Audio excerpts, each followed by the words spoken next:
In lieu of meditative music, we're having words instead. How am I to keep a grasp on what I truly am? Where do I learn to face and cope with the stresses and demands upon my life and the world around me? I care, and caring comes with a price. Stop, I tell myself, go outside, walk somewhere where it is quiet, sit, close your eyes, breathe. When you become still, listen for the sounds of birds, the rustle of the leaves and the branches of the trees, the rush of water in a nearby stream. Then, slowly, just barely, open your eyes.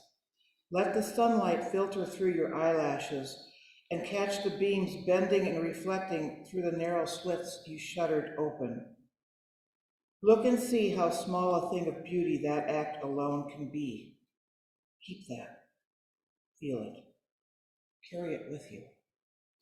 For me, it is as close to what I call my soul as I will get, for now.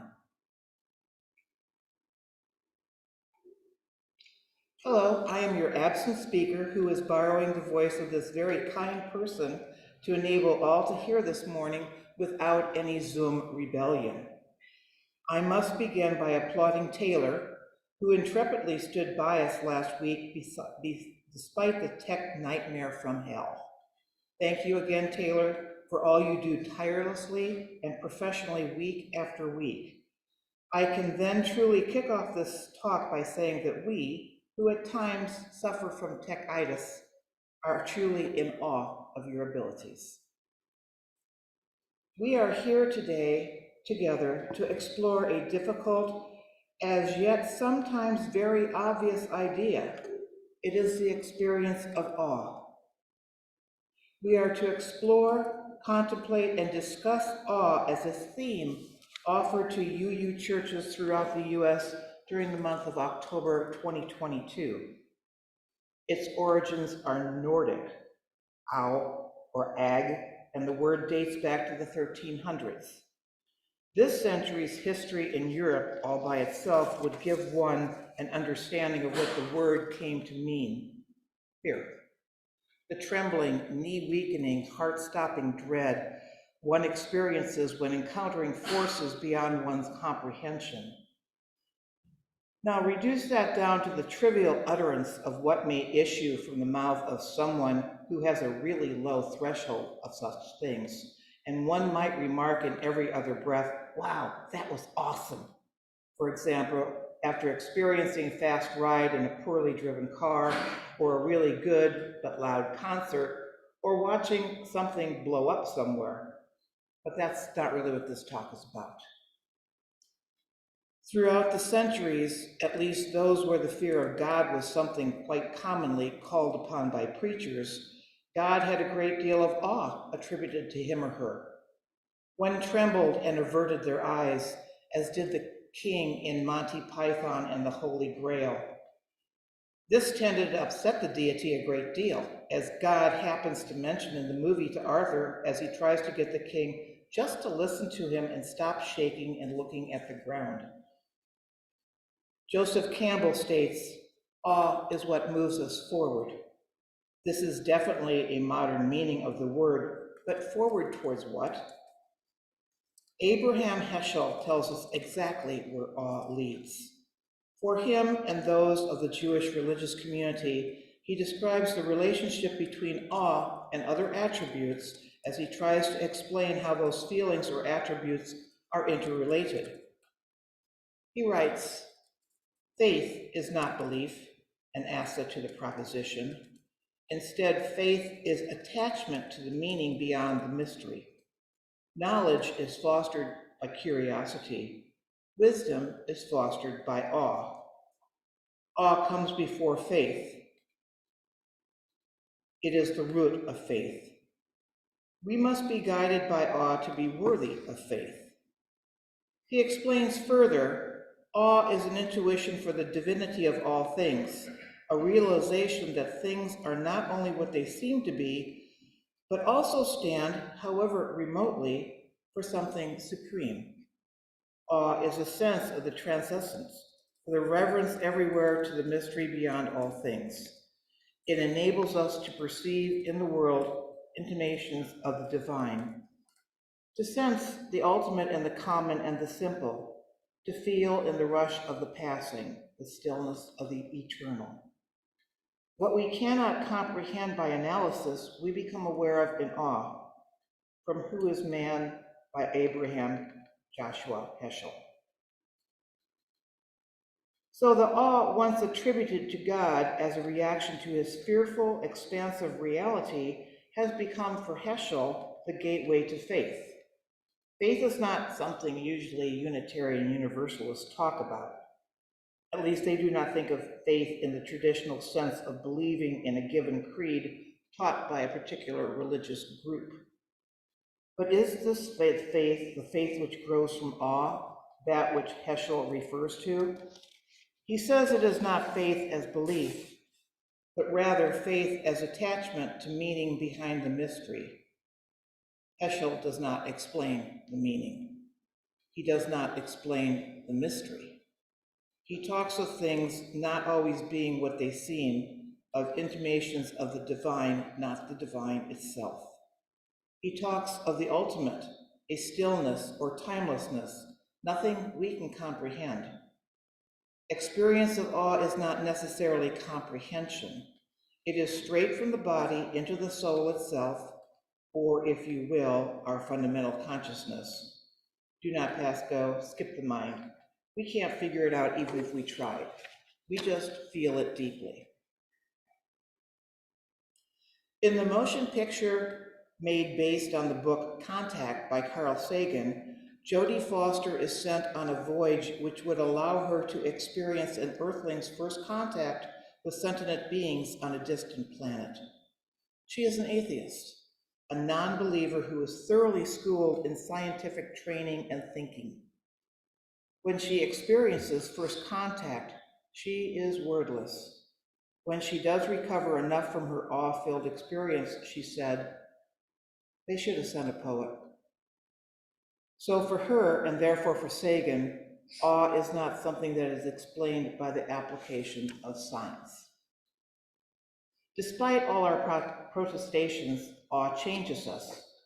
You all know what I'm talking about. Almost all of us can recount a moment of timelessness, wordlessness, absolute absorption in our experience of sound, sight, touch, even taste that has left us momentarily frozen in wonder and mystery. If it is so overwhelming, yes, there can be deep fear. My dad loved thunderstorms. The ozone-filled charged air split by jagged lightning theater, followed by violent, ear-splitting cracks of thunder. He'd stand on our porch in total stillness, watching the rain pounding down all in sight. When it settled down, he'd come back into the house, a bit of a different man with each passing storm. After his funeral, that afternoon, as the family gathered on the patio, the earth gave him a command performance, an awe-filled experience for myself and my mother. Extremes of nature that could paralyze one with fear and death or near death, these also are awesome in the strongest sense of the world. When our daughter was born, within hours of her birth, she stopped nursing, completely froze in her gaze on me. For a full minute, she looked at me with an intensity that riveted my heart. She moved her eyes across my face, taking in my eyes, my nose, my mouth, the roundness of my face from chin to hairline. And then calmly, as if nothing had occurred, she went back to nursing. I was awestruck. She had just completely sized me up, committed my person to her memory, and imprinted this particular woman as her own. A moment for me, one of a string of them that I have considered worth cataloging as timeless, worth keeping close to my heart and forever changing me. At least as long as I can count forever.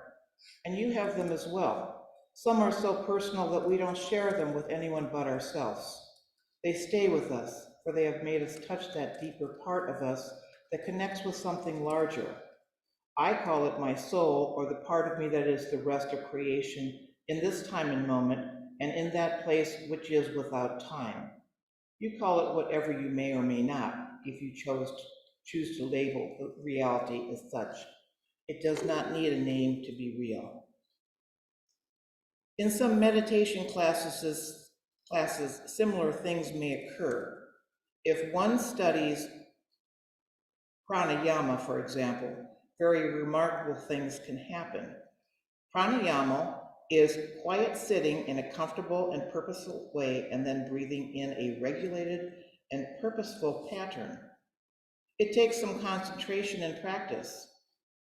Given today's world, it also takes patience. First, one has to be patient with the instruction, and then one needs to focus, which isn't always possible. Second, one has to be patient with oneself. If you lose concentration or stop unintentionally to wander off somewhere in your mind, you can just start up again. It's doable, but like I mentioned, it takes practice. Sometimes, among the array of feelings possible, one emotion can be profound sadness. Another can be unexpected anger, pure anger without direction towards anyone or anything. It's curious. How is this related to awe? I thought about this quite a bit. When you are guided carefully into pranayama as a form of meditation, it can be quite moving. There is a quietude that one reaches. It can be very disturbing in some ways. If you recall, awe can be associated with something so overwhelming that it results in fear. Fear of God as awe-inspiring is a good example of that, or fear of violently impressive natural events or devastation. Terrible is the word that comes to mind.